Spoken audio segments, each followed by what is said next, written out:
हमारा जो शरीर है उस शरीर को यदि हम देखें कि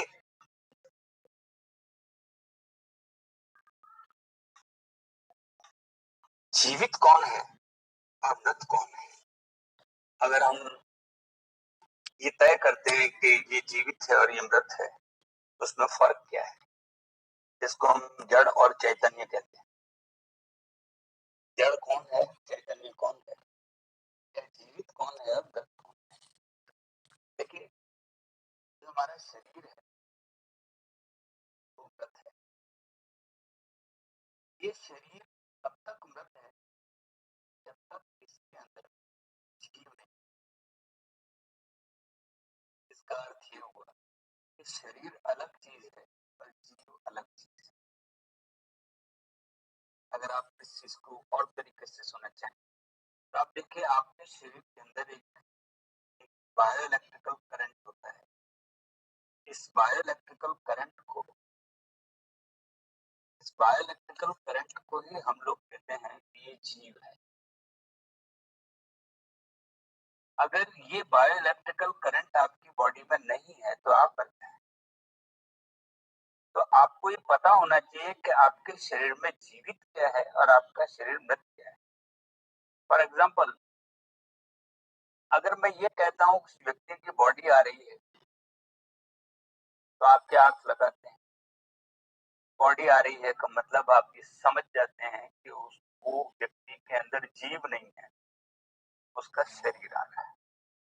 इसका मतलब शरीर पूरा का पूरा होते हुए भी वो आदमी जीवित नहीं है।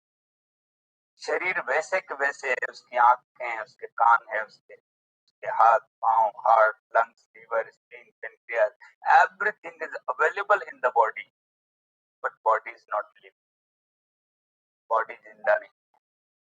तो ऐसा क्या है जो उसमें जिंदा है? उसमें जो जिंदा है वो उसका प्राण है, जिसको हम कहते हैं प्राण निकल गया, जीव निकल गया, आत्मा निकल गई। ये सारे नाम किस चीज के हैं पता है? ये सारे नाम उस बायोइलेक्ट्रिकल करंट के हैं जो आपकी बॉडी में होता है। तो बायोइलेक्ट्रिकल करंट का आपकी बॉडी में होना आपके जीवित होने का प्रमाण है, और बायोइलेक्ट्रिकल करंट के आपके जीवन से निकल जाना व्यक्ति की मृत्यु का कारण है। इसका मतलब आपको ये तय मान लेना चाहिए कि आपके शरीर के अंदर जो जीवित पदार्थ है, यदि उसका किया जाए, स्टडी उसकी की जाए, पढ़ाई उसकी की जाए, या मृत शरीर की पढ़ाई की जाए, जो शरीर आपके काम का ही नहीं है, अगर आपके शरीर में तो करंट, अगर करंट नहीं है तो जीवन बेकार है, जीवन है ही नहीं। इसका मतलब हमें बायोइलेक्ट्रिकल करंट को पढ़ना चाहिए। हमारे शरीर में बीमारियां आती हैं तो आप देखिए, जितना भी अध्ययन हुआ है मृत शरीर और मृत शरीर पर उसका क्या प्रभाव पड़ता है और जीवित शरीर पर उसका क्या प्रभाव। तो सबसे पहले हम बायोइलेक्ट्रिक करंट के बारे में मैं आपको जानकारी दूंगा कि हमारे शरीर में जीवित पदार्थ क्या है और उस जीवित पदार्थ को हम लोग जिंदा कैसे रखें। आपके शरीर का जीवित पदार्थ जिंदा कैसे रहे, हम लोग इस बात की चिंता करते हैं। तो सबसे पहले मैं आपको ये बताना चाहता हूँ कि आपके शरीर में जो बायोइलेक्ट्रिक करंट है, इसको हम जीव कहते हैं, विद्युत कहते हैं, जीव विद्युत कहते हैं, प्राण कहते हैं, और इसको ही आत्मा कहते हैं, और इसको ही बायोइलेक्ट्रिकल करंट कहते हैं। अब बायोइलेक्ट्रिकल करंट को चाइनीज ची कहते हैं, जापानीज ची कहते हैं, कोरियन की कहते हैं, और हम इसको प्राण कहते हैं। इसका अर्थ ये हुआ कि लगभग लोगों ने शरीर में जीवित पदार्थ को ढूंढ के तो निकाला, नजदीक पहुंचे उसके कि आपके शरीर में जीवित क्या है। अब मैं इस जीवित पदार्थ के बारे में बात करता हूं कि यदि आपके शरीर में बायोइलेक्ट्रिकल करंट है, और ये बायोइलेक्ट्रिकल करंट जो आपका है ये आपके शरीर के सारे अंगों को जीवित रखता है, आपके सारे अंगों को चलाता है। फॉर एग्जाम्पल, अगर एक व्यक्ति मर गया है तो क्या उसकी आंख देख सकती? नहीं देख सकती। कारण, मैं ये कहता हूं उसके शरीर में आंख को दिखाने वाला जो करंट था वो चला गया। आंख तो जीवित है अभी भी, उसके शरीर में जीवित नहीं है, लेकिन मैं उन आंखों को निकाल करके किसी जीवित व्यक्ति की आंख में डाल दूं तो वही आंख है जो उस शरीर में काम नहीं कर रही, दूसरे के शरीर में काम करने लगती। वो लीवर जो उसमें काम नहीं कर रहा है दूसरे में काम कर रहा है, वो जो किडनी जो इसमें काम नहीं कर रही दूसरे में कर रही। इसका मीनिंग क्या हुआ? इसका मीनिंग ये हुआ कि ऑर्गन जो है वो बायोइलेक्ट्रिकल करंट से चल रहा है, आपका शरीर उसे नहीं चला रहा है। तो आपको बायोइलेक्ट्रिकल करंट के बारे में पढ़ना पड़ेगा, जिसकी शुरुआत हम लोग कर रहे हैं। ये बायोइलेक्ट्रिकल करंट क्या है? बायोइलेक्ट्रिकल करंट, जैसा कि हर करंट के अंदर दो पोल होते हैं, एक पॉजिटिव पोल होता है, एक नेगेटिव पोल होता है। अगर आपकी बॉडी के अंदर भी करंट है तो दो तरह का करंट है, एक पॉजिटिव करंट है, एक नेगेटिव करंट। जो पॉजिटिव करंट है वो आपके शरीर की क्रियाओं को बढ़ाता है, जो नेगेटिव करंट है वो आपके शरीर की क्रियाओं को घटाता है। अब अगर पॉजिटिव और नेगेटिव की बात करें तो आप देखिए आपके सामने एक स्लाइड आ रही है जिसके अंदर बायो इलेक्ट्रिक, ची, ई और प्राण। इसके अंदर जो पॉजिटिव करंट है उस पॉजिटिव करंट को मैं इस तरीके से भी एक्सप्लेन कर सकता हूँ कि आप जैसे पॉजिटिव कहते हैं वो क्रिया क्या है? वो क्रिया एक्टिफाइंग क्रिया है। ये ये करंट कब शुरू होता है आपकी बॉडी में? जब दिन होता है।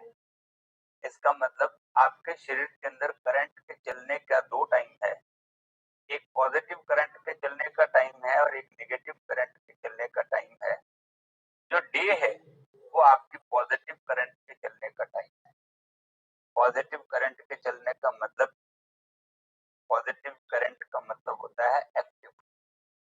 आपकी बॉडी उस समय एक्टिव होगी तो आपके बॉडी के अंदर बायोइलेक्ट्रिक के चलने का पीरियड 24 आवर्स है, लेकिन उसमें से 12 घंटे आपकी बॉडी में पॉजिटिव करंट रहेगा, 12 घंटे आपकी बॉडी में नेगेटिव करंट।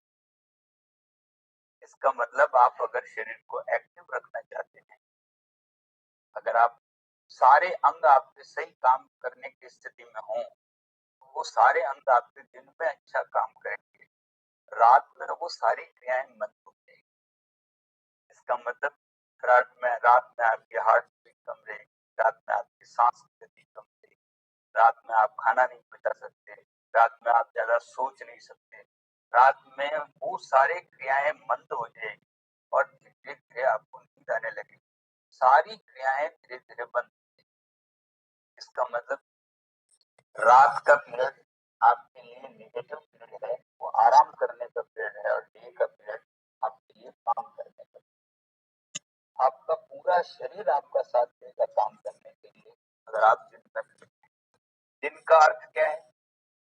दिन का अर्थ हमारा ये नहीं है कि हम रात 12 बजे से दिन के 12 बजे तक को डे गिनते हैं, ऐसा नहीं। डे कब आएगा? डे तब माना जाएगा सूर्योदय से सूर्यास्त डे। सनराइज से सनसेट तक का डे है।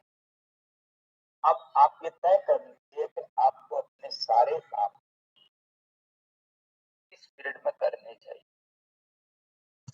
चाहे शरीर से कोई भी काम लेना हो तो शरीर का काम किस पीरियड में होना चाहिए, क्योंकि डे। अगर आप कोई भी काम रात के पीरियड में करते हैं तो आवश्यकता से आधा एनर्जी, आवश्यकता से ज्यादा एनर्जी का खर्चा होगा अगर आप कोई भी काम रात में करेंगे। तो रात में आपकी बॉडी को ओवर टाइम देना पड़ेगा, आपको डबल एक्सर्शन करना पड़ेगा, इसलिए आपका पेमेंट भी डबल कर दिया जाता है अगर आप नाइट शिफ्ट, क्योंकि उसमें आपकी बॉडी का डबल क्षरण है, दो तरफा नुकसान है उसमें। तो सबसे पहले मैं आपको बता देता हूँ, आपकी बॉडी के अंदर पॉजिटिव और नेगेटिव दो तरह के करंट है। डे में आपकी बॉडी में पॉजिटिव करंट चलता है, नाइट में आपकी बॉडी में नेगेटिव करंट चलता है। अगर मैं ये कहूँ कि आपकी बॉडी का मेल करंट, जिसको हम कहते हैं मेल एनर्जी, तो मेल एनर्जी भी पॉजिटिव एनर्जी कहलाती है, जो डे में शुरू होती है और रात तक चलती है। अगर मैं ये कहूँ आपकी बॉडी में फीमेल एनर्जी, तो रात में शुरू होती है सूर्यास्त के बाद, और सूर्यास्त के बाद से सूर्योदय तक आपकी बॉडी में फीमेल एनर्जी चलती है। फीमेल एनर्जी का मतलब होता है आपको काम एंड क्वाइट करना,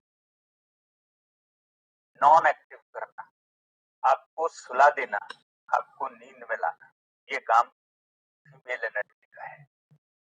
अगर मैं बॉडी के रेफरेंस में कहूँ तो आप देखिए आपके राइट साइड, जो बॉडी की राइट साइड है, वो हमेशा पॉजिटिव एनर्जी को लिए हुए होती है, और लेफ्ट साइड आपकी बॉडी की नेगेटिव एनर्जी। अगर आप ज्योतिष शास्त्र के हिसाब से भी देखें तो कहते हैं कि मेल हैंड जो है वो राइट है और फीमेल हैंड है वो लेफ्ट। आपकी बॉडी में दो तरह की एनर्जी चल रही है, एक मेल एनर्जी और एक फीमेल एनर्जी। इसका मतलब आपकी बॉडी के राइट साइड में मेल एनर्जी चल रही है और लेफ्ट साइड में female energy.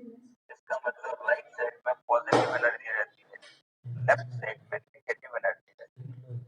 Left is always protective, right is always attacking. आप देखिए जब भी अटैक होगा तो राइट से होगा, और प्रोटेक्शन होगा तो लेफ्ट। फीमेल एनर्जी हमेशा प्रोटेक्टिव रहती है, मेल एनर्जी हमेशा अटैकिंग मोड में। तो आपने देखा।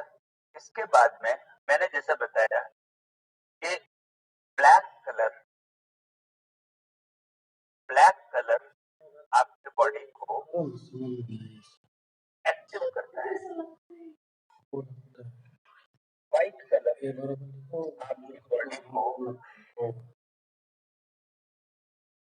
नेगेटिव करता है। व्हाइट कलर आपकी बॉडी को काम एंड क्वाइट करता है, और ब्लैक कलर आपकी बॉडी को एक्टिवेट करता है, जो हम आगे के रेफरेंस में ध्यान रखेंगे कि कैसे करता है, मैं आपको बताऊं। अगर आपके बॉडी का बैक जो है, आपके बॉडी का बैक ये हमेशा ताकतवर होता है और फ्रंट हमेशा सॉफ्ट होता है। इसका मतलब फ्रंट साइड फीमेल है, बैक साइड मेल है। इसका मतलब बैक साइड में आपकी पॉजिटिव एनर्जी रहती है, फ्रंट साइड में आपकी नेगेटिव एनर्जी रहती है। Front is more soft instead of in comparison to back. तो बैक साइड आपकी उतनी ताकतवर होती है, लेकिन फ्रंट साइड आपकी थोड़ी कमजोर होती है। इसके अलावा आपकी बॉडी में सोर्स क्या है, पॉजिटिव एनर्जी आपकी बॉडी में आएगी कहां से, इसका सोर्स क्या है? तो इसका सोर्स सन है। आपकी बॉडी अगर सन के प्रेजेंस में रहेगी तो आप पॉजिटिव एनर्जी प्राप्त करेंगे, और अगर आप अर्थ के संपर्क में रहेंगे तो आप नेगेटिव एनर्जी देंगे। अब जब मैं आपको बताता हूँ कि आपको नेगेटिव एनर्जी कब चाहिए, नेगेटिव एनर्जी आपको तब चाहिए जब आपकी बॉडी में पॉजिटिव एनर्जी इतनी जोर पकड़ ले कि आपके बॉडी में फायर होने लगे, जलने लगे पूरा शरीर। और आपको पता है कि जब आप ज्यादा मेहनत करते हैं तो आपका शरीर जलने लगता है, और उस जलने की वजह से आपका शरीर का तापमान बढ़ जाता है, और ताप बढ़ता है तो पानी आता है उसको कूल करने के लिए, जिसको हम पसीना कहते हैं। तो वाटर यीन है, मतलब निगेटिव है, और फायर पॉजिटिव है। जब भी फायर बढ़ेगा इसका मतलब पॉजिटिव एनर्जी बढ़ रही है, और लेकिन फायर अगर जरूरत से ज्यादा बढ़ गया तो उसको कंपनसेट कंपनसेट करने के लिए आपको वाटर लाना पड़ेगा, और वाटर आएगा तभी आपका वापस फायर का काम शांत होगा। आपको पता है, जब किसी आदमी को गुस्सा आता है, गुस्सा बढ़ता है तो फायर बढ़ता है, और जब फायर बढ़ता है तो उसका एक ट्रीटमेंट ये भी है कि आप अगर उसे 1 गिलास पानी पिला दें तो उसका फायर शांत। तो हम ये कहते हैं कि इसको गुस्सा आ रहा है तो 1 गिलास ठंडा पानी पिलाओ। आप मुंह धो लीजिए, आप 1 गिलास पानी पी लीजिए, आप सर पे पानी डाल दीजिए, आपके सारे का सारा गुस्सा उस वक्त ही उतर जाएगा, क्योंकि पॉजिटिव को कंपनसेट नेगेटिव एनर्जी आकर के कर सकती। इसके बाद में आप देखिए, जो गर्म है, जैसे जैसे आपके अंदर एक्टिविटी बढ़ती है आपकी बॉडी गर्म होती जाती है। तो हॉट इज अ पॉजिटिव, और जो कोल्ड है वो नेगेटिव है। तो कोल्ड आपकी नेगेटिव एनर्जी है और हॉट आपकी पॉजिटिव एनर्जी है। आप जैसे जैसे पहाड़ की तरफ जाते हैं ऊपर, आपकी बॉडी की पॉजिटिव एनर्जी बढ़ती जाती है, और जैसे जैसे आप जमीन की तरफ जाते हैं आपकी नेगेटिव एनर्जी बढ़ती जाती है। इसका मतलब पहाड़ पर जाने से पॉजिटिव एनर्जी बढ़ती है, पहाड़ पर जाने से आपके शरीर की क्रिया बढ़ती है, और जमीन की तरफ जाने से आपके शरीर की क्रियाएं शांत। अब आप देखिए, मैं अगर आपसे ये कहूँ पिकनिक पे चलना है, कहाँ चले? एक आदमी कहता है पहाड़ों पर चलते हैं, एक आदमी कहता है नदी पर चलते हैं, दो आदमी नदी की तरफ जा रहा है, इसका मतलब जाता है, तो एक पानी के साथ बह रहा है, नेगेटिव एनर्जी का कंटेनर है। पानी नेगेटिव एनर्जी का कंटेनर इसलिए है कि वो जमीन के साथ है, और जमीन नेगेटिव एनर्जी का स्रोत है, जहाँ पर नेगेटिव एनर्जी रहती है। अगर मैं शरीर के रेफरेंस में कहूँ तो आपका हेड, सर, ये आपका पॉजिटिव का केंद्र है, और पांव आपके नेगेटिव एनर्जी का केंद्र है।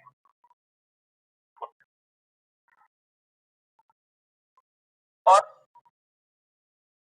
कोई भी क्रिया आपके शरीर में अगर किसी भी एनर्जी को बढ़ना है तो क्लॉकवाइज करने से एनर्जी बढ़ेगी, और एंटी क्लॉकवाइज करने से एनर्जी घटेगी। क्लॉकवाइज का अर्थ क्या है? मैं अगर वाटर करंट बढ़ाना चाहता हूँ तो मैं क्लॉकवाइज मूवमेंट कराऊं तो वाटर करंट बढ़ जाएगा, और एंटी क्लॉकवाइज कराऊंगा तो वाटर करंट घट जाएगा। जिस दिशा में पानी बह रहा है, मैं उसके एंटी डायरेक्शन के अंदर अगर किसी मूवमेंट को कराता हूँ तो वो करंट रोक देती है, ये करंट को बढ़ाती है। इसका मतलब पॉजिटिव एनर्जी एक्टिव करती है और नेगेटिव एनर्जी आपको पैसिव करती है। पॉजिटिव एनर्जी हमेशा ऊपर से नीचे की तरफ बहती है, इसका फ्लो आपके बॉडी में ऊपर से नीचे की तरफ है। ऊपर से नीचे का क्या मतलब है? इस एनर्जी का फ्लो हेड से पांव की तरफ है। इसकी वजह क्या पता है?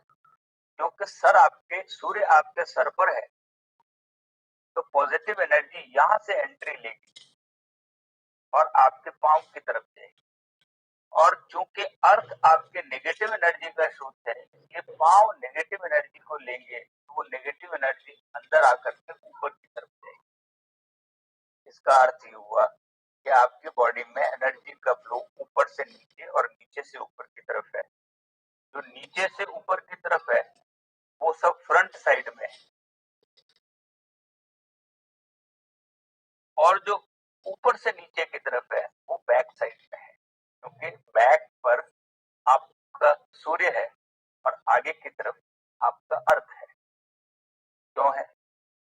आप एक बार देख लीजिए कि अगर मैं पहले हम चारों पांव पर खड़े रहते, चार पांव पर खड़े होकर के चलते, तो आपका ये वाला हिस्सा जमीन की तरफ होता था और बैक वाला हिस्सा सूर्य की तरफ। इसलिए आपने सूर्य की ऊर्जा बैक पर रखी है और धरती की ऊर्जा आपके यहाँ पर आई। चेस्ट हमेशा काम एंड क्वाइट रहना चाहिए। आप किसी भी वजन को उठाएंगे तो बैक पर उठाएंगे, फ्रंट पर।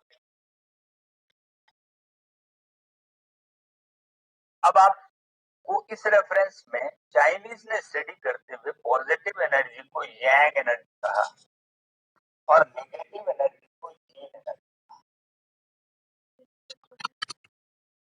अब आपकी बॉडी में दो तरह की एनर्जी फ्लो कर रही है। दिनेश जी, इस स्लाइड को हटा दें।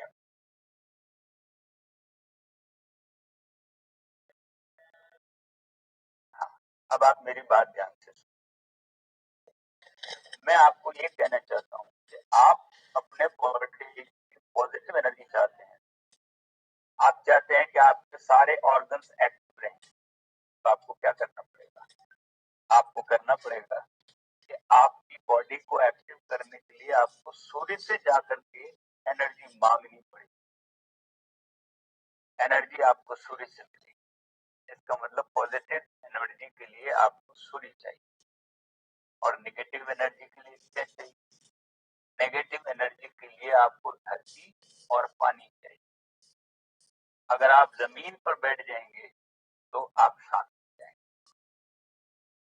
मैं आपको एग्जांपल देता हूँ।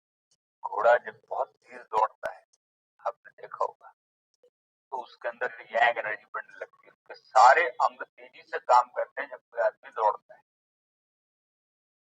दौड़ते दौड़ते जब आदमी अपने फायर के एक्सट्रीम पर पहुंचता है, क्योंकि उसकी बॉडी में गर्मी बढ़ने लगती है और वो अपने फायर के एक्सट्रीम पर पहुंचने का, तो पहुंचते ही उसकी बॉडी गर्म हो जाएगी और उसके बाद में ये हाल हो जाएगा तो वो एक कदम चलने की स्थिति में नहीं रहेगा। तो घोड़ा तुरंत खड़ा हो जाता है और उसके बाद में एक कदम आगे नहीं चलता। इसको हम कहते हैं घोड़ा अड़ जाता है। हमारे यहाँ मुहावरा है, घोड़े की चित्र अड़ गया हुआ। आप कितना चाबुक मार ले, वो घोड़ा आगे नहीं चलता। अच्छा घुड़सवार जानता है कि अब इस घोड़े को क्या करना है, वो उसकी जीभ खोल देता है और उसको फ्री कर देता है। घोड़ा तुरंत जमीन पर लौटने लगता है। अब वो जमीन पर लौटता है कैसे? ऐसे पीठ के बल, और कभी इधर लौटता है, कभी इधर लौटता है, कभी इधर लौटता है, कभी इधर लौटता है, और 10-15 मिनट में वो अपनी सारी एनर्जी वापस है काम एंड फाइट करके गेन कर। आपको पता है कितना जल्दी जमीन से उसने अपने सारे ऑर्गन्स को काम एंड फाइट कर दिया, सारे ऑर्गन्स डिस्चार्ज हो गए और फिर काम करने के स्थिति में आ गया। और घोड़ा 15 मिनट बाद में रेडी है आपके मूवमेंट के लिए, उतनी ही तेजी से दौड़ने। स्पोर्ट्समैन भागते भागते जब वो रेस जीत जाता है तो तुरंत जमीन पर लेट जाता है। किसी भी स्पोर्ट्समैन को आप देखें तो वो जब रेस जीतता है तो तुरंत जमीन पर बैठ जाता है, चाहे फुटबॉलर हो, चाहे कोई आदमी। अगर आपको काम एंड फाइटनेस चाहिए तो आपको जमीन पर लेटना पड़ेगा कुछ देर के लिए। तो मैं ट्रेडिशन पर आता हूँ। योग में जमीन पर लेटने की क्रिया को हमने बहुत महत्वपूर्ण दिया है। इसको कहते हैं शवासन। शवासन में आप जमीन पर लेट जाते हैं सीधा, शव की तरह। शव की तरह मतलब आपका शरीर इतना शांत हो जाए जैसे शव हो। जीरो एक्टिविटी पीरियड इज निद्रा। नींद की अवस्था क्या है? नींद आपके बॉडी का जीरो एक्टिविटी पीरियड है। जीरो एक्टिविटी का पीरियड का मतलब, अगर आप जो है उम्र में दिन गिनते हैं, रात नहीं गिनते हैं। अब पता है हम लोग क्या कहते हैं, कितने दिनों के हैं, कितनी रातों के हैं, हम लोग नहीं गिनते। क्योंकि दिन आपका एक्टिव पीरियड ही लाइफ का हिस्सा है। जो आपने सोया वो आपके लाइफ का हिस्सा नहीं, क्योंकि आपकी बॉडी ने उस समय खर्च नहीं किया है। और शंकराचार्य ने कहा है कि निद्रा समाधि, नींद समाधि की स्थिति है। इसका मतलब समाधि में जाने वाला आदमी भी जीरो खर्चे पर आ जाता है, उसका भी खर्च जीरो है। आप जितनी देर तक काम एंड क्वाइट बैठेंगे, शांत बैठेंगे या लेटेंगे, इसका मतलब आप पता है सबसे लंबी उम्र किसकी है? सबसे लंबी उम्र कछुए की है। आपको पता है कछुआ सबसे धीरे चलने के लिए सबसे आलसी जीव है, सबसे कम चलता है। जो जीव जितना कम चलेगा उतना ही लंबी उम्र प्राप्त करेगा। इसका मतलब वो आदमी अपना खर्च जो है वो संतुलित अवस्था में करता है, इतना जल्दी खर्च नहीं करता अपनी उम्र को। तो उसने लेटने का पीरियड बढ़ाया है, इसलिए उसकी उम्र बढ़ गई। सांप की उम्र बहुत लंबी है। सांप भी आपको 250 वर्ष के मिल जाएंगे, 500 वर्ष के मिल जाएंगे। कछुआ तो 500 वर्ष का है। इसका अर्थ ये हुआ कि आपके पास में, अब आपके पास में ये आपको तय करना है कि आपके शरीर को एक्टिव रखना है तो आप खड़ा रखिए, और अगर इनएक्टिव करना है तो आप लेटे रहिए। अगर वो लेटा रहेगा तो इसलिए आपको जैसे ही कोई बीमारी आती है डॉक्टर कहता है बेड रेस्ट करो। बेड रेस्ट का मतलब लेटना है, और लेटना भी अगर पलंग की बजाय जमीन पर लेटा जाए तो आप ज्यादा काम एंड क्वाइट, ज्यादा शांत, आपके अंदर ज्यादा काम एंड क्वाइटनेस आ जाएगी। तो तात्पर्य क्या हुआ? तात्पर्य ये हुआ कि आपको दो चीज इसमें समझ लेनी चाहिए कि आपकी बॉडी में दो तरह की एनर्जी चल रही है। एक यांग एनर्जी, अगर मैं चाइनीज कॉन्सेप्ट से बात करूं तो yang energy is a positive energy और yin energy is a negative energy. तो आपकी बॉडी में यीन और यांग संतुलित मात्रा में होना चाहिए। इसका मतलब 50% यांग, 50% यीन। अब मैं एग्जांपल देता हूँ, जब आप तेज भागते हैं तो आपकी हार्ट बीट बढ़ जाती है। इसका मतलब हार्ट पर यांग एनर्जी आ गई है जो आपकी उसको क्रिया को बढ़ा रही है। अब आप जैसे ही बैठते हैं, आप लेटते हैं, आपकी हार्ट बीट कंट्रोल आ जाती है। इसका मतलब अब उसको वो जो तेजी से चल रहा था उसके ऊपर यीन एनर्जी आई और उसने उसको काम एंड हुई। इसका मतलब यांग एनर्जी और यीन एनर्जी, यांग एनर्जी आपकी क्रिया को बढ़ाएगा, यीन एनर्जी आपकी क्रिया को कम करेगा। अब आपकी बॉडी में अगर यांग यांग बढ़ता रहे तो क्या होगा? अगर मैं ये कहूं कि आपकी बॉडी में यांग बढ़ गया है तो मतलब आप बीमार हो गए। और बीमारी कौन सी आई है? क्रिया के तेज चलने की बीमारी है। क्रिया का तेज चलना मतलब ब्लड प्रेशर हाई, क्रिया का तेज चलना मतलब हार्ट बीट हाई, क्रिया का तेज चलना मतलब दिमाग का तेज चलना, हर वक्त दिमाग चलता ही रहता। आपको नींद नहीं आ रही, रात भर आप कुछ न कुछ सोचते हैं, आपका दिमाग चल रहा है। वो सारी बीमारियां जो क्रिया के बढ़ने से होती है, जिसमें एक्टिविटी बढ़ गई है, तो आप समझ लीजिए कि वो यांग के बढ़ने से होती है। और अगर एक्टिविटी डाउन हो गई है तो आप समझ लीजिए आपकी बॉडी में हीन बढ़ गया है। इसकी वजह से आप काम एंड क्वाइट हो गए। Aggression is a disease of Yang, depression is a disease of यीन। अगर आपकी बॉडी में यीन बढ़ेगा तो आप डिप्रेस हो जाएंगे, और अगर आपकी बॉडी में यांग बढ़ेगा तो आपका गुस्सा बढ़ जाएगा। अब आप संतुलित कैसे हो कि जब गुस्सा बढ़े तो आप काम एंड क्वाइट हो जाए। अब काम एंड क्वाइट होने के लिए क्या करना पड़ेगा कि आपकी बॉडी की यीन एनर्जी को आना पड़ेगा, और यीन एनर्जी आकर के आपके यांग को शांत। दिनेश जी अब वो वापस स्लाइड दिखाइए।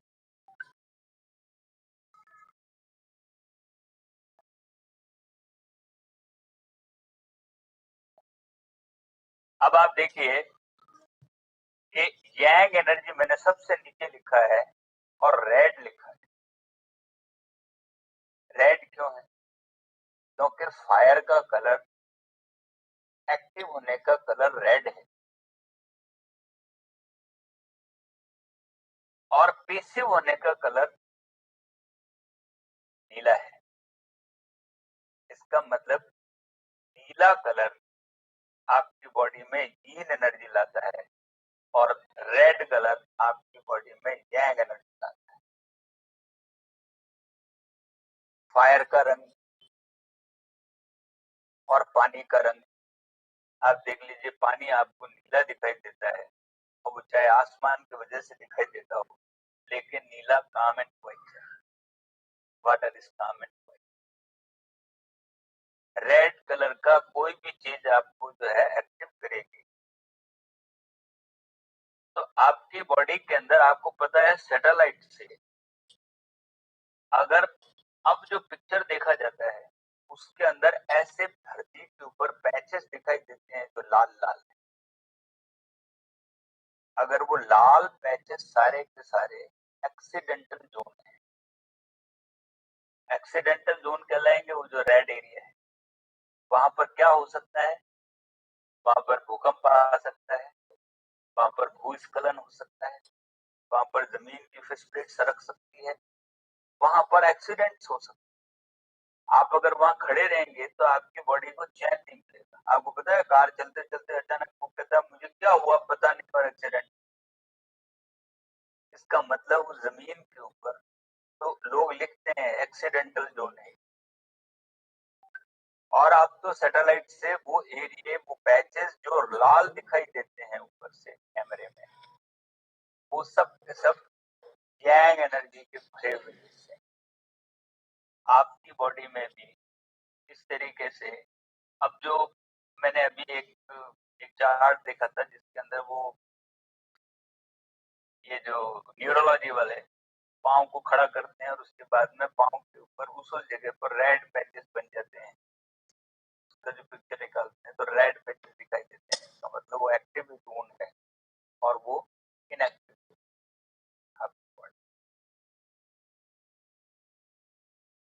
तो अब आप समझ लीजिए कि आपकी बॉडी में बीमारी का कारण क्या, आपकी बॉडी में बीमारी का कारण होगा cause of disease is the imbalance of bioelectrical current. It means if there is an imbalance of yin and yang, there is a disease। अगर कोई भी बीमारी आपके शरीर में आई है तो उसका कारण yin और yang का असंतुलित हो जाना है।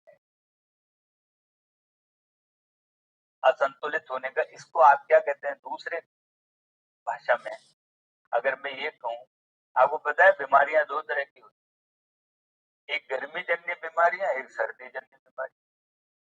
आपको पता है हर आदमी कहता है सर्दियां आ रही है सर्दियों की बीमारियां हो जाएगी, गर्मी आ रही है गर्मियों की बीमारियां हो जाएगी।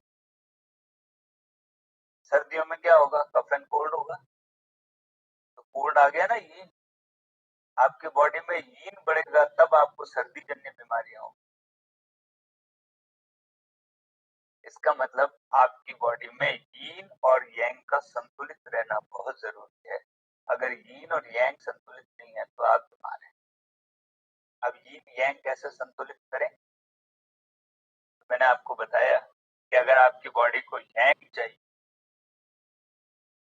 आपकी बॉडी लेथार्जिक है, आपकी बॉडी काम नहीं करती है, आप हमेशा हर समय सुस्त फील करते हैं, आपकी सारी बॉडी एक्टिविटी डाउन है और आप चाहते हैं कि एक्टिव हो, तो आपको डे,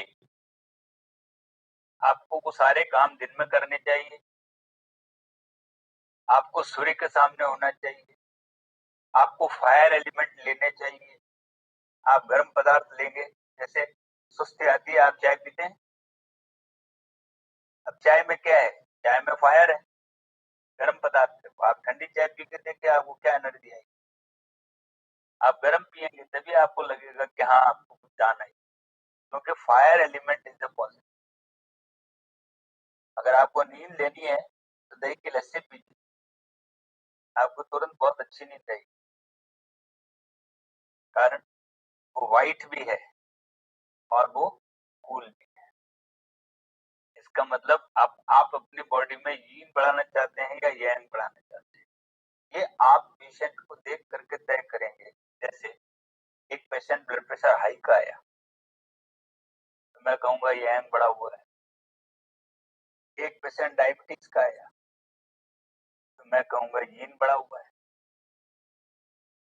जीन का मतलब डायबिटीज किसको होगी? डायबिटीज उसको होगी जो कम काम करेगा, जो क्रियाशील कम है, जो नॉन एक्टिव आदमी है उसको डायबिटीज, जो एक्टिव आदमी है उसको डायबिटीज।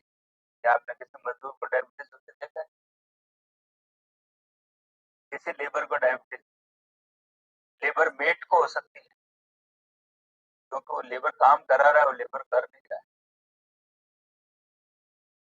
इसका अर्थ ये हुआ आपकी बॉडी में पॉजिटिव और नेगेटिव एनर्जी का होना। तो आप अच्छी तरह से समझ लीजिए कि आपकी बॉडी में दो तरह की एनर्जीज रहेगी और उस एनर्जी को बैलेंस करने का काम हमको करना पड़ेगा। और वो बैलेंस हम कैसे करेंगे इसको हमें जानना है। आप किसी भी ऑर्गन पर हाथ लगा लीजिए आपके बॉडी, अगर आप सर पे हाथ लगा, अब आप सर की एनर्जी को अगर ये घुमा रहे हैं क्लॉकवाइज तो एनर्जी बढ़ रही है, और एंटी क्लॉकवाइज घुमा रहे हैं तो एनर्जी बढ़ रही है। आप जिस पॉइंट को एंटी क्लॉकवाइज करेंगे वो ऑर्गन इनएक्टिव हो जाएगा, और अगर क्लॉकवाइज करेंगे तो वो ऑर्गन एक्टिव हो जाएगा। अगर आपने रिफ्लेक्स पढ़ रखा है, फुल रिफ्लेक्स, तो आपको बताया जाएगा कि किस पॉइंट पर क्लॉकवाइज पॉइंट करना है, किस पर anti clockwise point. Anti clockwise करने का अर्थ होता है एनर्जी को कम करना, उसकी एक्टिविटी डाउन करना। तो आपको एनर्जी, उसकी एक्टिविटी डाउन करनी है तो आपको पॉइंट्स एंटी क्लॉकवाइज करने पड़ेंगे, अदरवाइज आपको clockwise clockwise to activate, anti clockwise to कम करना। दिनेश जी इनको दूसरी स्लाइड दिखाएं।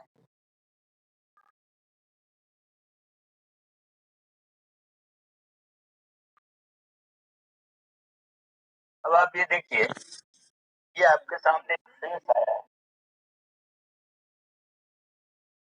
अब हम आपके बॉडी के ऊपर, आपके पास में मेरिडियन क्या चीज है, मैं आपको बता देता हूँ व्हाट इज मेरिडियन। मेरिडियन का अर्थ होता है किसी किसी चीज के चलने का रास्ता, द वे, द पाथ। अगर मैं ये कहूँ कि आपका जो बायो इलेक्ट्रिकल करंट है ये चलता कैसे, मैंने आपसे कहा कि आपकी बॉडी में फ्रंट के ऊपर यीन एनर्जी है, बैक पर यांग एनर्जी है। यांग एनर्जी जो है वो बैक वाली एनर्जी ऊपर से नीचे की तरफ जा रही है, नीचे वाली एनर्जी ऊपर से नीचे की तरफ आ रही है। तो इसके चलने के रास्ते ये एनर्जी चलती है, तो इस एनर्जी के गुजरने के रास्ते को हम मेरिडियन। तो मेरिडियन का मतलब होता है the path through which bio electric is move. Bio electric के चलने के रास्ते को हम मेरिडियन। आपके पास में, अब आपके पास में देखिए 6 मेरिडियन यीन है, 6 मेरिडियन यांग है। मतलब 6 मेरिडियन आपके फ्रंट पर है और 6 मेरिडियन आपके बैक पर है। 6 मेरिडियन सूर्य से ऊर्जा लेकर के आपकी बॉडी में नीचे की तरफ ले जा रहे हैं, और 6 मेरिडियन जमीन से ऊर्जा लेकर के आपकी बॉडी में ऊपर की तरफ आ रहे हैं। इसका मतलब 6 मेरिडियन आपके बैक पे चल रहे हैं। 6 ऐसे रास्ते हैं जिस पर, जैसे आप जो समझ लीजिए सड़कें हैं। अब आपको पता है कि हर सड़क एक जगह पर जाती है, तो आपके पास में 6 मेरिडियन है पीछे, 6 मेरिडियन है आगे, और हर मेरिडियन के पास में एक एक गवर्निंग मेरिडियन है। गवर्निंग मेरिडियन का मतलब आपके पास में आपको पता है 6 लाइन चल रही है। 6 लाइन में 2 स्लीप लाइन है जो बिल्कुल साइलेंट है, जिसमें पैदल लोग, एक फ्रंट में है जो इन दोनों रास्तों के बीच से निकलने के लिए है। आपको पता है मुझे ओवर आगे आना है, तो मैं इस रोड को क्रॉस करके आगे आ जाऊंगा, और बीच वाली लाइन सप्लाई लाइन आगे बढ़ने की। तो आपके सेंटर में एक लाइन है, एक मेरिडियन है जिसको हम लोग गवर्निंग मेरिडियन कहते हैं। फिर 3 इस तरफ और 3 इस तरफ। इसी तरीके से पीछे एक सेंटर में, तो 3 इधर और 3 इधर। मतलब आपकी बॉडी में कितने मेरिडियन हो गए? 6 + 6 + 1 + 1 = 7 + 7, 14 मेरिडियन आपके पास में कुल है जो आपकी बॉडी पे चल रहे हैं। 7 पीछे है, 7 आगे, 6 साइड साइड में है, एक बीच वाला है वो गवर्निंग है, वो सप्लाई करता है, सारे मेरिडियंस को सप्लाई दे रहा है। आपने अगर मेन मेरिडियन को चार्ज कर दिया, सेंटर मेरिडियन, तो आपके बाकी के 3 मेरिडियन भी चार्ज हो जाएंगे। तो आपको सेंटर मेरिडियन का ध्यान रखना पड़ेगा। ये सेंटर मेरिडियन यहाँ पर आएगा।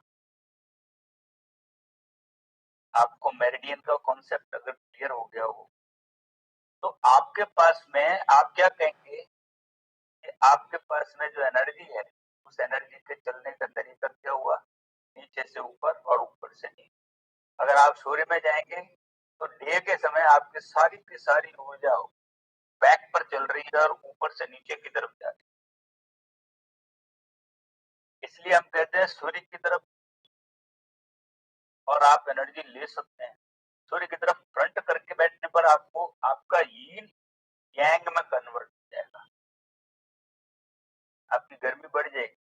और अगर आप पीठ पर जाएंगे तो आपकी बॉडी रिचार्ज हो जाएगी यांग एनर्जी से। अब आपको पता लगा ट्रेडिशनल सूर्य नमस्कार का क्या। अगर आप सवेरे उठ करके सूर्य के सामने खड़े होते हैं और आपकी पूरी बॉडी को अगर आप सूर्य की ऊर्जा रेडिएशन दे रहे हैं तो आपकी बॉडी में यांग एनर्जी बढ़ जाएगी और you are ready to do the work. आप काम करने के लिए तैयार होते हैं। तो हमारे यहाँ पर कहा गया कि आप सुबह जाकर के सूर्य को नमस्कार करें। नमस्कार का मिल नहीं है। आपको पता है हम लोगों का यहाँ पर एक ट्रेंड है, जो आपको लाभ पहुंचाए वो आपके लिए देवता है, जो आपको नुकसान पहुंचाए वो आपके लिए राक्षस है। अब आपको लाभ कौन पहुंचा रहा है? वायु लाभ पहुंचा है, सूर्य भी देवता है, जल भी देवता है, वायु भी देवता है, हम सबको देवता मानते हैं। और देवता मानने का मतलब उनके सामने जाओ और उनको नमस्कार करो। नमस्कार करोगे तो आपको अच्छा फल मिलेगा। आप थोड़ी देर हवा में बैठो, थोड़ी देर धूप में बैठो, थोड़ी देर पानी के साथ में रहो, थोड़ी देर प्रकृति के साथ में रहो। अगर आप ये सब करेंगे तो स्वस्थ रहेंगे। आपको पता है मैंने आपसे कहा था कल इम्यूनिटी बूस्ट करने का सबसे अच्छा तरीका आपको पता है? आजकल हर आदमी कहता है विटामिन डी की कमी हो गई। मैं यहाँ बेंगलोर में हूँ। बेंगलोर में हमारे जितने युवक हैं, जितने युवक सब के सब लेथार्जिक। लेथार्जिक का मतलब सब के सब आलसी। अपने रात को दिन भर बैठ करके काम करेंगे, रात को आए कमरे में घुस गए जाकर के सो। उनके तो पेरेंट्स परेशान है कि बच्चा भी है कि नहीं है पता नहीं। सवेरे उठ करके इतना लेट उठता है, 11 बजे उठ करके और 1 बजे उसको ऑफिस जाना होता है, भाग के ऑफिस जाता है और ऑफिस जाकर के रात को देर रात लौटता है सीधा कमरे में। पता नहीं इसकी क्या है, ना कुछ खाता है ना कुछ पीता है, बस खाली। और फिर जब उनके पेरेंट्स उनको कहते हैं कि यार इतना कैसे तू जो है ऐसा हो रहा है, तो उसको डॉक्टर को दिखाते हैं। डॉक्टर कहता है सर विटामिन डी की कमी। अब विटामिन डी क्या है? विटामिन डी ये है कि वो आदमी सूर्य के सामने जाता ही नहीं। वो आदमी 11 बजे तक सोएगा, वो सूर्य के सामने कैसे जाएगा? कमरे में बैठा रहता है, घर में बैठा रहता है, एसी चलता रहता है और वो आदमी निकलता नहीं पाता। उसके बाद में गाड़ी में बैठ जाता है, गाड़ी में एसी चल रही है, वहां से घर में चला जाता है, ऑफिस में चला जाता है, ऑफिस में एसी चल रहा है, तो उसमें तो ये नहीं बढ़ेगा ना। वो एनर्जेटिक कैसे हो सकता है? वो तो लेथार्जिक ही होगा वो आदमी।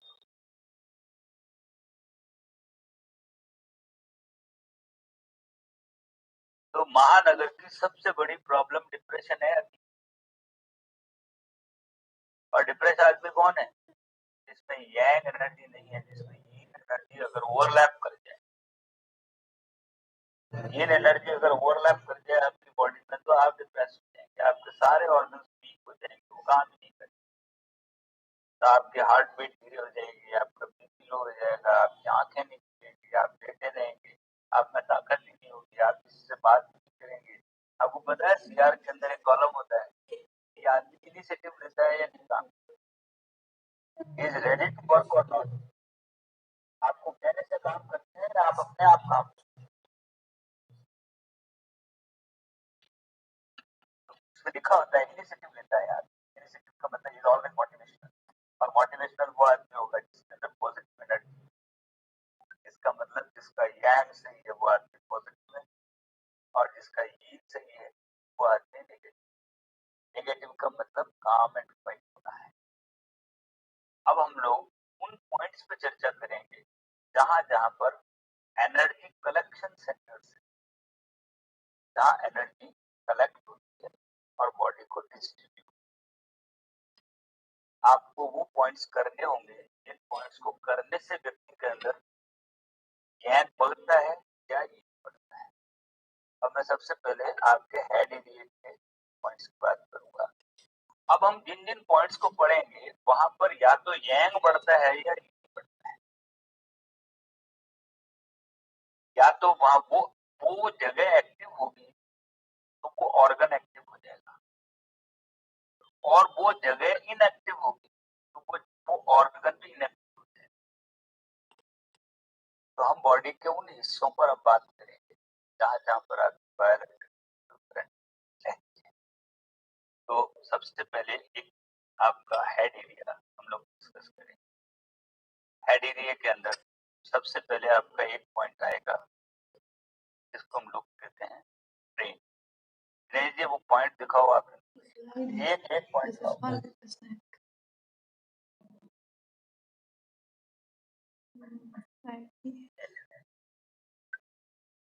को हम कहते हैं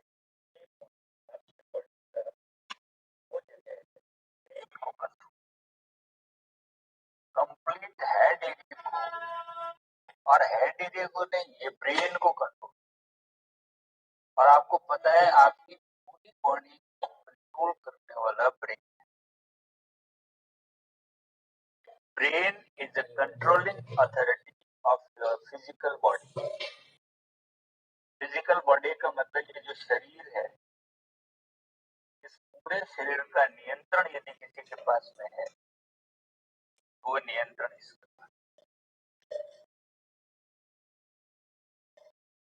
ये बिल्कुल अगर आप बालों को ऊपर करेंगे तो यहाँ आएगा। यस, ये यहाँ है। ये इसका मतलब इस पॉइंट को करने पर आपके बॉडी का ब्रेन रेगुलेटेड। अब आप देखिए, अगर आप कोई भी गलती करते हैं, अगर आपके हाथ से कोई गलती हो तो आप रिग्रेट करने के लिए किसे जिम्मेदार करते हैं? आप कहते हैं अरे मैंने ये क्या कर, इसका मतलब ये जिम्मेदार है उसकी। आपके बॉडी का ये हिस्सा उसके लिए रिस्पॉन्सिबल है। अगर आप कोई भी डिसीजन राइट, अगर आप गलत दिशा में भी चले गए क्योंकि आपने सोचा नहीं आपको किधर जाना, आपको अजमेर जाना है और आप जयपुर की तरफ, आप मुड़ गए दिल्ली की तरफ, आपको रास्ता कुछ और पकड़ना है, आप दूसरे रास्ते, तो ब्रेन ने काम नहीं किया ना। आपका पूरा फिजिकल बॉडी काम कर रही थी, आप चल रहे थे बराबर, गाड़ी आपने ड्राइव, लेकिन चले गए गलत दिशा। रिस्पॉन्सिबल तो ब्रेन हुआ ना, बॉडी रिस्पॉन्सिबल थोड़ी है उसके। तो आप तुरंत उतरती के बारे में इधर किधर आ गया, मेरे को उधर जाना था। इसका मतलब आप खुद जानते हैं कि ये रिस्पॉन्सिबल। तो सबसे पहले ब्रेन पर बात करें, ब्रेन क्या काम करता है। आपके पास में ब्रेन जो है, मैंने आपको जैसे बताया आपकी बॉडी में दो चीजें हैं, एक है तन, तन का मतलब बॉडी, और एक है मन, मन का मतलब है इमोशन। जो लिविंग है उसमें इमोशन है, जो डेड है उसमें इमोशन है। मैं तो कहता हूँ कि ये आदमी बिल्कुल पत्थर की तरह है। जब आप ये कहते हो कि इसका ये आदमी पत्थर की तरह है, इसका दिल पत्थर का है, इसका मतलब देयर इज नो इमोशन। और पत्थर जड़ होता है, इसका मतलब पत्थर मृत होता है, और पत्थर के अंदर जब तक इमोशन नहीं आता तब तक हम उसको जड़ कहते हैं। ब्रेन आपके फिजिकल बॉडी का कंट्रोलिंग अथॉरिटी है, इसमें इमोशन नहीं। ब्रेन आपका बिल्कुल फिजिकल बॉडी का हिस्सा है। आपका हाथ हिलाना, टांग हिलाना, आपके शरीर के पूरे का नियंत्रण आपके ब्रेन ब्रेन के पास है। और ब्रेन आपका जस्ट कंप्यूटर है। अब आप बताइए कंप्यूटर लिविंग है या non living? Computer non living. जब आप बर्थ लेते हैं, आप कंप्यूटर नया लाते हैं तो जीरो मेमोरी होती है। जीरो मेमोरी का मतलब एक बच्चा पैदा होता है, उसकी जीरो मेमोरी। उसके बाद में क्या होता है, फिर ब्रेन में हम मेमोरी डालना शुरू करते हैं। कंप्यूटर में भी हम मेमोरी डालना शुरू करते हैं। फिर मेमोरी याद करने के लिए हम उसमें कमांड देते हैं। कमांड देते हैं तो हमें वो चीज वापस कंप्यूटर याद दिलाता है। वैसे ही आपका ब्रेन आपको वापस याद दिलाता है। याद दिलाने के लिए आपको कमांड करना पड़ेगा ना किसी चीज को। तो आपके पास जो ब्रेन है, ये ब्रेन यहाँ से आपके पूरे ब्रेन को गवर्न करता है। अब आपका ब्रेन जो है, इसके पास में आप तीन तरह का ब्रेन मान सकते हैं।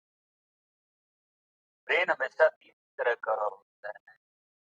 एक ब्रेन होता है जिसको हम कहते हैं type of, it means ID. It type of the brain matter, that brain is idiotic. Idiotic brain का मतलब होता है जो जानवर की तरह की हरकतें करे। Idiotic, उसका व्यवहार जो है वो ऐसा हो जैसे जानवर का हो। तो मैं क्या कहूंगा कि ये brain type of the brain है, इसका ब्रेन जानवर की तरह व्यवहार करता है। अब बताइए, एक आदमी इतना एग्रेसिव होता है, इतना गुस्सा होता है, उसको कुछ पता नहीं। वो जो चीज चाहता है वो उठा करके खा लेता है, जो चीज देखता है उठा के पटक देता है, उसका नियंत्रण नहीं है। इसका मतलब उस आदमी के ब्रेन को हम कहते हैं id type of the brain. एक बच्चा है, उस बच्चे का brain id type of the brain होता है। छोटे बच्चे का, वो किसी के घर जाता है, कोई चीज उठा के लेके आ सकता है जो उसको, हम भी बुरा नहीं मानते कि इसका अभी चाइल्ड है, चाइल्ड बच्चा है, प्रिमिटिव दिमाग है, छोटा दिमाग, अभी इसमें इतनी समझ नहीं। तो हम वापस अगले आदमी को लौटा देते हैं कि हमारा बच्चा लेके आ गया था, ये चाबी आपके घर से उठा लाया है, इसको पता नहीं, ये लीजिए आप वापस। और अगला आदमी कहता है हाँ बच्चा है, पता नहीं। ये इट टाइप ऑफ। आप बड़े हो गए हैं और आप किसी के घर से कुछ उठा लाएंगे, वो आपको क्या कहेगा? वो कहेगा यार क्या बच्चा दिमाग है ऐसा। आप बड़े हो गए और आपको ये समझ ही नहीं है कि आपके क्रोध पर आपका नियंत्रण होना चाहिए। इसको हम कहते हैं आपका it type of the brain. मैंने बहुत सारे ऐसे बच्चों को देखा है जो आउट ऑफ कंट्रोल है अपने फैमिली के, उनका कोई नियंत्रण नहीं है। मेरे पास ऐसे ऐसे पेरेंट्स आकर के कहते हैं कि साहब बच्चे को कुछ कहना, मैं बच्चे को कह देता हूँ कि तू ये खाएगा तो तेरे को बीमारी हो जाएगी यार, तू ये भी खाया कर। वो उठा करके थाली फेंक देता है, प्लेट तोड़ दे देता है, खाना नहीं खाए, कहता है बस यही खाऊंगा, मुझे तो पटाटो खाना है, बस आलू ही खाना है। वो कोई चीज दूसरी खाता ही नहीं, पेरेंट्स की बात मानता ही नहीं। और थोड़ा बड़ा होता है तो कहता है बेटे थोड़ी पढ़ाई कर ले, ये जो है तू कब तक खेलता रहेगा। तो नाराज हो जाता है, नाराज होकर के इतना गुस्सा करता है, कमरे में अंदर दरवाजा लगा करके बैठ जाता है, कुछ नहीं खाता, किसी की नहीं सुनता। आप ऐसे ब्रेन को बीमार ब्रेन कहेंगे, ये टाइप ऑफ द ब्रेन है, इज नॉट गवर्निंग, वो गवर्न नहीं हो रहा है आपसे। ऐसे बच्चे जो किसी भी बात से सुने नहीं, उसका व्यवहार धीरे धीरे इतना टेरर क्रिएट करने लगता है कि घर में लोग उसको कुछ कहने से भी अभी इसको कहेंगे तो लड़ लेगा। ऐसे आदमी को हम टाइप ऑफ। तो आप पहले बात, जब भी आपके पास कोई पेशेंट आता है तो आप पहले जांच करें कि ये किस टाइप के ब्रेन का आदमी। आप कैसे जांच करेंगे? Over active brain, over active, not active. एक जगह पर इस टाइप का आदमी बैठ कांट, वो इस कुर्सी से इधर बैठ जाएगा, इधर से उधर बैठ जाएगा, उधर से उधर घूमेगा, बाहर जा करके घूमेगा, फिर अंदर आएगा, फिर झांकेगा, बार बार आपको लगेगा इस आदमी को चैन नहीं। और 15 मिनट वेट कर दिया तो वो आपके कमरे में घुस जाएगा और आकर कहेगा सर मेरी बारी कब आई। आप कहेंगे भाई आपसे पहले 5 पेशेंट है। तो वो ये कहेगा 5 पेशेंट है तो मैं क्या करूं, मुझे तो जल्दी जाना है, आप पहले मुझे देखिए। और 4 आदमी को हटा करके पीछे घुस जाए। ऐसे आदमी ट्रेन में रिजर्वेशन की सीट पर बैठ जाएंगे, आपको उतार के बैठ जाएंगे। आप उसे कहते रहेंगे, टिकट दिखाते रहेंगे, भाई ये मेरी जगह है, ये फ्लाइट में मेरी जगह है, ये ट्रेन में मेरी जगह है, ये मेरा रिजर्वेशन। नहीं माने। कैसे माने? ताकत से माने। अब आपको कमांडोज बुलाने पड़ेंगे या पुलिस बुलाएगी और वो उसकी ताकत से उसको हराए। इसका मतलब यांग को यांग ही मारेगा। अब आप बताइए ऐसे आदमी टेररिस्ट हो।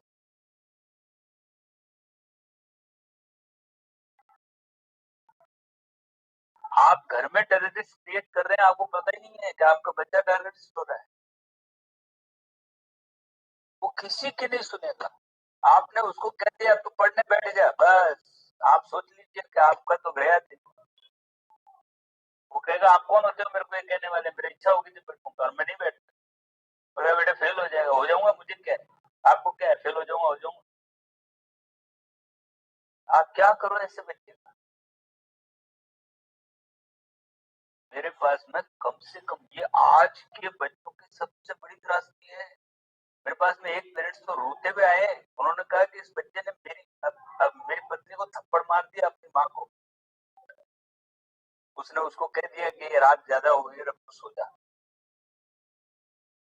अगर मैं इसको छोड़ दूं मैं क्या करूं? और आजकल बच्चे भी कम है। आप देखिए ऐसा भी नहीं है कि 4 बच्चे एक जना निकल जाए तो निकल जाएगा। इम्पोर्टेंस भी कितनी है उस बच्चे की कि आप उसको कह नहीं सकते।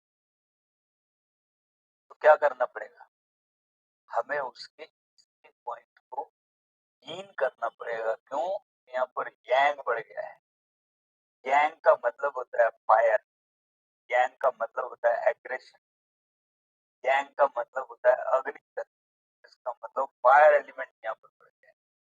अगर यहाँ फायर एलिमेंट बढ़ेगा तो वो आदमी एक्टिव होगा, लेकिन अगर फायर ज्यादा बढ़ गया तो वो आदमी क्रिमिनल।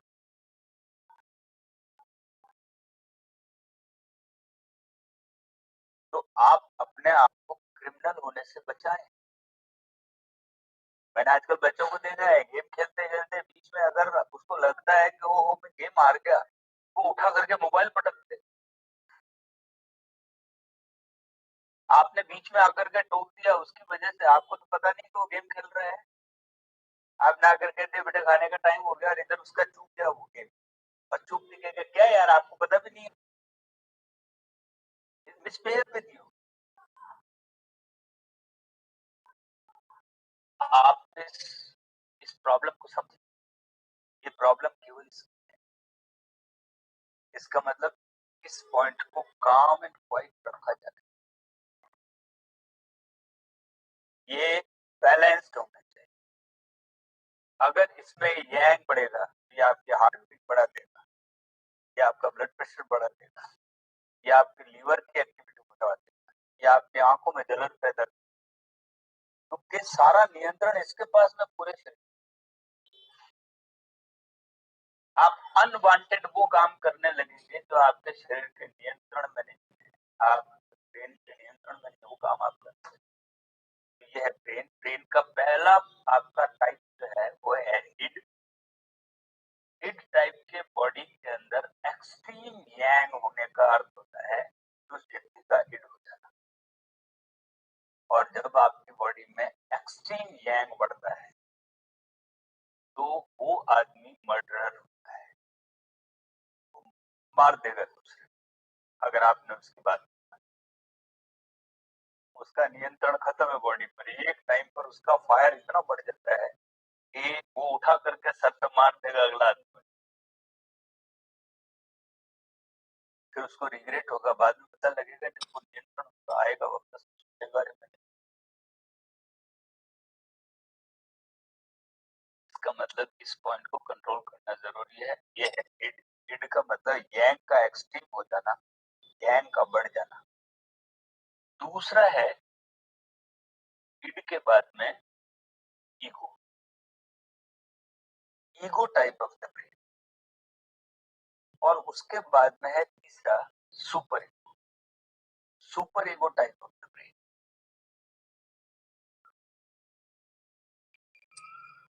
दिनेश जी, अपना कितने बजे तक का है ये सेशन? 6:30 बजे तक। 6:30 बजे तक है ना? हाँ। तो id type of the brain, फिर ego type of the brain, फिर सुपर ईगो टाइप। अब मैं आपको सुपर ईगो के बारे में बता रहा हूँ।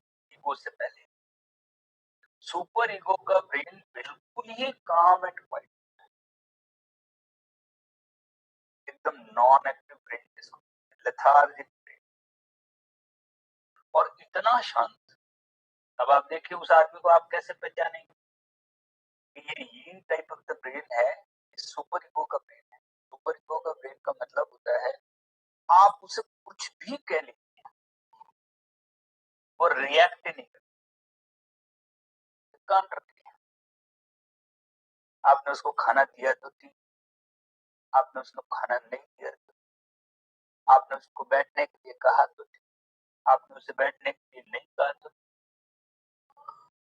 ऐसे बच्चों के स्कूल में टिफिन भी दूसरे बच्चे खा लेते, उसकी किताबें फाड़ देते, उसकी कॉपियां चुरा लेते।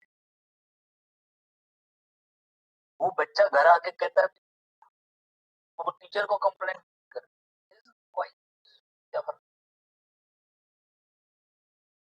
अपने सहन शक्ति का एक्सट्रीम। आप घर में लेकर के आए हैं, बच्चों के लिए 4 तरह की चीजें लाए हैं, एक बच्चे ने दूसरे की भी छीन के खाई, वो ये। और जिसने छीनने पे कंप्लेंट भी की, वो ये,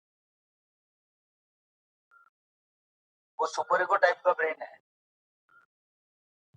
इसका मतलब हम क्या कहेंगे, यार ये आदमी तो महात्मा की तरह संत आदमी है हमारे घर। वो सुपर ईगो का आदमी। और ऐसे लोग कोई कंप्लेंट नहीं करते हैं, न शिकायत करते हैं, न कोई प्रतिक्रिया देते हैं, न कोई रिएक्शन रखते हैं।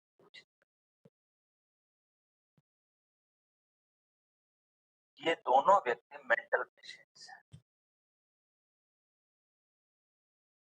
एक एड वाला और एक सुपर ईगो वाला। Both are mental patient. एक पेशेंट को मैं कहूंगा yang type of the disease से ग्रसित है ये आदमी, और एक को मैं कहूंगा ये यीन टाइप ऑफ द एनर्जी से ग्रसित है, वो सुपर ईगो का है। तो मैं तुरंत जो डिप्रेसिव आता है मैं उसके आगे लिखता हूँ super ego type of the brain. जो आदमी एग्रेसिव आता है 1 मिनट बैठता नहीं है, 25 बात आपको आपको ऐसा करके बताएगा, अरे साहब उस आदमी ने मेरे को ऐसा कह दिया इसलिए मेरे को ये हो, और फिर मैंने उस आदमी को ऐसा सुना दिया, मैंने उसको गुस्सा मारा और मैंने तो रेजिग्नेशन फेंक के आ गया और मैं उसको मार देता, मैं उसको ये कर देता, ये कर देता। आपके पास में ऐसी बातें करेगा।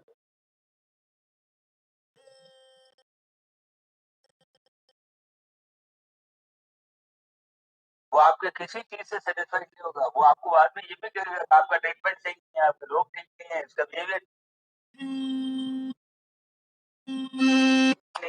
मेरे आदमी पंखा ऑन नहीं था मेरी, वो आपको कंप्लेंट कंप्लेंट दैट तो मैं ऐसे पेशेंट को सबसे पहले चीज कि ये, और मैं उसके ऊपर मार्क कर देता हूँ मेरे उस कार्ड के, he is the id type of the patient। तो id type of the patient देखते ही जो मेरे जो थेरेपिस्ट हैं, जो दूसरे रूम में थेरेपी देते हैं, उस कार्ड को देखते ही आपस में समझ लेते हैं कि इस आदमी को हैंडल कैसे करना है। They understand that mind। एक लाइन लिखने पर, एक शब्द लिखने पर मेरा थेरेपिस्ट ये समझ गया है कि इस आदमी को ज्यादा बोर नहीं होने देना है, इस आदमी को तुरंत ट्रीटमेंट को रवाना अवसर ही मत दो आप झगड़े का, और वो बहाना निकाल ही लेगा आप। लेकिन अब ऐसे आदमी को क्या करना है, आते ही वो मेरा आदमी उस आदमी को सीधा लेटा करके इसके ऊपर यील्ड करना चाहिए। इस ब्रेक वो जानता है कि ये आदमी हिट पे है, मुझे इसको काम एंड पॉइंट कर, उस आदमी को लेटा दी, पहला ट्रीटमेंट उसके ब्रेन का शुरू हो जाएगा। तो आपके पास में दो तरह के लोग हुए, एक हिट, एक सुपर ईगो। सुपर ईगो वाला आदमी भी मेंटल पेशेंट है। वो आदमी 10 बार ठीक करेगा, एक सलवट उसको पसंद नहीं। वो एक चीज, अगर ये मोबाइल टेढ़ा पड़ा है तो वो आदमी उसको 10 बार सीधा करेगा। आप समझ लेना वो सुपर ईगो का है।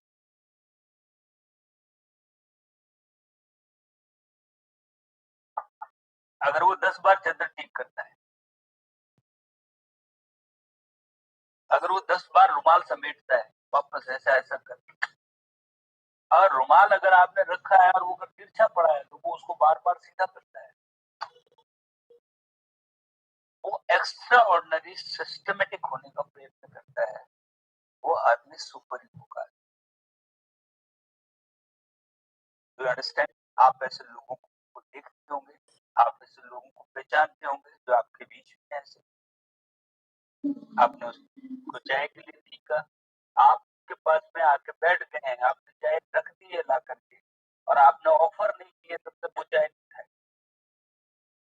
चाय ठंडी हो जाए, और आप किसी दूसरे काम में लगे, फोन पे लग कर आपने आकर कहा, कह रहे आप चाहिए आपको, जब तक आप कहेंगे नहीं तब तक वो आदमी नहीं।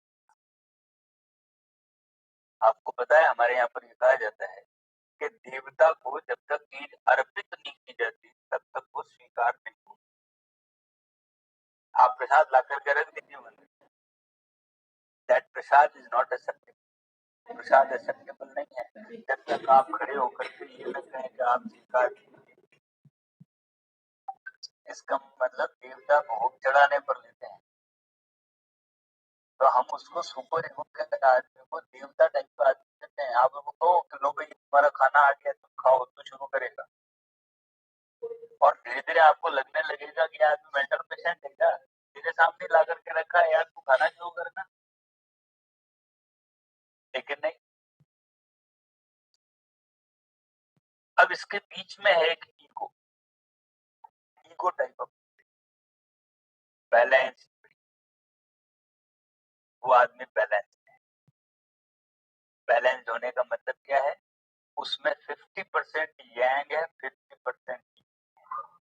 उसको गुस्सा आता है लेकिन उसको कंट्रोल करना है। वो है ईगोइस्ट। कहते हैं यार इसका ईगो बहुत तगड़ा है। ईगो का मतलब ये है कि वो जानता है कि ये उचित है और ये अनुचित है। ड्यू रिस्पेक्ट जिसको बोलते हैं, वो ड्यू रिस्पेक्ट समझता है। आपने नेग्लेक्ट किया तो वो समझता है, वो दूसरी बार आपके घर नहीं आएगा, और वो आपके रेस्पेक्ट को भी समझता है, आपके ओवर रेस्पेक्ट को भी समझता है। इसका मतलब वो ईगो का आदमी है। आप अगर बहुत ज्यादा उसको अगर सम्मान देंगे तो मना कर देगा, वो नहीं साहब इतना काबिल भी नहीं। और वो आदमी जिसकी बहुत तारीफ की जा रही है, आपको पता ही नहीं चलेगा कि वो आदमी तुरंत कह देगा बस बस बस हो गया बहुत। वो इस बात पर भी गुस्सा हो जाएगा। तो आप देखिए आपके पास किस तरह का ब्रेन है। ईगो के अंदर यांग बढ़ गया है, ईगो के अंदर ये बैलेंस है, और सुपर ईगो के अंदर ये बढ़ गया है। इसका मतलब एक में फायर बढ़ गया है, एक में वाटर बढ़ गया है, एक में हॉट बढ़ गया है, एक में कूल बढ़ गया है। इसका मतलब आपको उसको कूल डाउन करना पड़ेगा, जिसका यांग उसका वाटर एलिमेंट है, और वाटर एलिमेंट बड़ा उसका फायर एलिमेंट है। आप उस बॉडी को उसके हिसाब से काम करेंगे। तो ये ब्रेन है, इस ब्रेन के पॉइंट को क्लॉकवाइज करने से यांग बढ़ता है, और एंटी क्लॉकवाइज करने से यीन बढ़ता है, और केवल पॉइंट करने पर ये अलर्ट होता है। समझ आते हैं? इस पॉइंट को क्लॉकवाइज करेंगे तो ब्रेन फास्ट चलेगा, इस पॉइंट को एंटी क्लॉकवाइज करेंगे तो ब्रेन काम डाउन हो जाएगा, और इस ब्रेन को केवल पॉइंट करेंगे तो दिमाग एक्टिव रहेगा, सोच सकते। ये आपके पास ब्रेन है। अब आपके पास में कोई क्वेश्चन है करने के लिए? अगर है तो आप मेरे से क्वेश्चन कीजिए, नहीं तो फिर मैं आगे और थोड़ी देर बात करेंगे, 6:30 बजे इसको finish करेंगे। अगर कोई क्वेश्चन है तो मैं उसके रिप्लाई में टाइम। अगर आप मेंटल पेशेंट के बारे में कुछ पूछना चाहते हैं, आपको पता लगे कि इस टाइप के लोग होते हैं। अगर कोई आदमी बहुत ज्यादा डिप्रेशन में है, देखिए एक आदमी जो बार बार रोता है, इसका मतलब उसमें यीन पड़ा है। एक आदमी जो बार बार गुस्सा करता है, उसमें यांग पड़ा है। और इसके अंदर यीन और यांग में ये बिल्कुल फर्क मत कीजिए, आपकी बॉडी के अंदर ही ये दोनों तत्व हैं। आपकी बॉडी का राइट साइड यांग है और लेफ्ट साइड यीन है। इसी को हम अर्धनारीश्वर कहते हैं। अर्धनारीश्वर को हमने ट्रेडिशनली बताया कि एक आदमी में 50% आदमी और 50% औरत है। और आपको पता है कि शादी में हम लोग कब कहते हैं उसको, लेफ्ट में वामांगी कहते हैं उस महिला को, जो आपकी पत्नी होती है। पत्नी का अर्थ होता है यीन एनर्जी, मेल में फीमेल एनर्जी है ना, तो female energy is always sit in the left. तो आपके जितने बड़े काम होंगे उसमें वो लेफ्ट में बैठेंगे।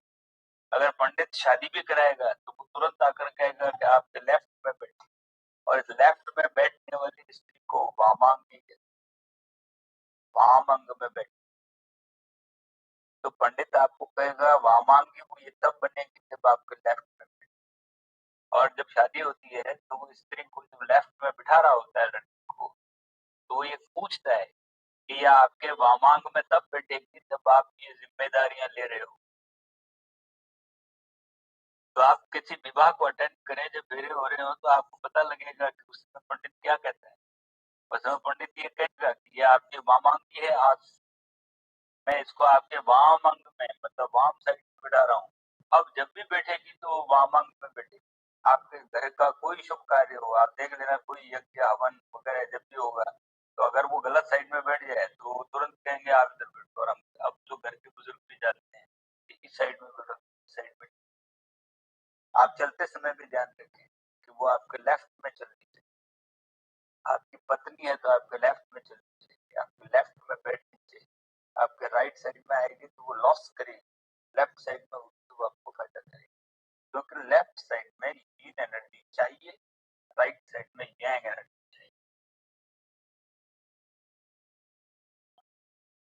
तो मैं यहाँ पर आप लोगों से ये बताना चाहता हूँ कि पहला पॉइंट ये है, इस पॉइंट को सबसे पहले करना है तो आपको ये चीज ध्यान होनी चाहिए कि इस पॉइंट पर आपके सारी बॉडी का कंट्रोल है। आप काम एंड क्वाइट होना चाहते हैं या आप एग्रेसिव, आप एक्टिव होना चाहते हैं इसको क्लॉकवाइज, आप इनएक्टिव होना चाहते हैं इसको एंटी। गुस्सा बढ़ता है आप इसको तुरंत एंटी क्लॉकवाइज। आप बहुत ज्यादा डल हो रहे हैं, डिप्रेस हो रहे हैं, आप सोच रहे हैं अरे यार मेरे को घबराहट हो रही है तो क्या करूं, तो आप इसको क्लॉकवाइज कीजिए, आपका तुरंत एनर्जी आएगी। ये आपकी ताकत बढ़ाने वाला पॉइंट है। और अगर ओवर ताकत हो जाए तो ताकत को कंट्रोल करने वाला पॉइंट। ये आपका नियंत्रण करने वाला पॉइंट है। इस पॉइंट पर लाकर मैं आज बात कर रहा हूँ। तो दिनेश जी, आप लोगों के पास में कोई क्वेश्चन है करने के लिए? किसी का क्वेश्चन हो तो आप बताइए। अगर आपको क्वेश्चन हो, आप मेंटल पेशेंट के बारे में बात करना चाहते हो तो आप अभी कर सकते हो। जिसको डायबिटीज है, हाँ, आईबीपी है, और हार्ट बीट्स फास्ट हो रहे हैं, हाँ, तो ये तो मिक्सचर है ना। हाँ, तो इसको देखिए, डायबिटीज है, आईबीपी भी है, हाँ, और हार्ट बीट भी फास्ट हो रहे हो, समझिए। ठीक है, तो समझ गया। करना पड़ेगा, उसको करना पड़ेगा कि जब हम नीचे की तरफ चेस्ट एरिया में आएंगे, हाँ, तो हार्ट के पॉइंट को पर्टिकुलरली हमें करना पड़ेगा। ब्रेन तो करेगा ही, ब्रेन तो ओवरऑल बॉडी का नियंत्रण है, लेकिन पर्टिकुलर ऑर्गन को भी हम डाउन और तेज कर सकते हैं जब हम आगे पॉइंट्स पढ़ेंगे। ये तो ब्रेन का है टोटल, लेकिन डायबिटीज है तो हमें पेनक्रियास के पॉइंट को क्लॉकवाइज करना पड़ेगा एक्टिव करने के लिए। तब वो इंसुलिन की मात्रा बढ़ाना शुरू करेगा और बॉडी में फायर एलिमेंट बढ़ना शुरू। अगर किसी को कफ एंड कोल्ड है तो मेरे को चेस्ट एरिया में लंग्स के पॉइंट्स को क्लॉकवाइज करना पड़ेगा, तब उसमें फायर पड़ेगा। इस तरीके से आपके अलग अलग ऑर्गन पर अलग अलग पॉइंट्स करने पड़ेंगे कि यहाँ पर यह पड़ा है, यहाँ ये पड़ा है, तभी तो इम्बैलेंस हुआ। भाई इम्बैलेंस कब होगा? जब कहीं का yang कहीं yin हो जाएगा, जगह yin की जगह पर एनर्जी कलेक्ट होगी।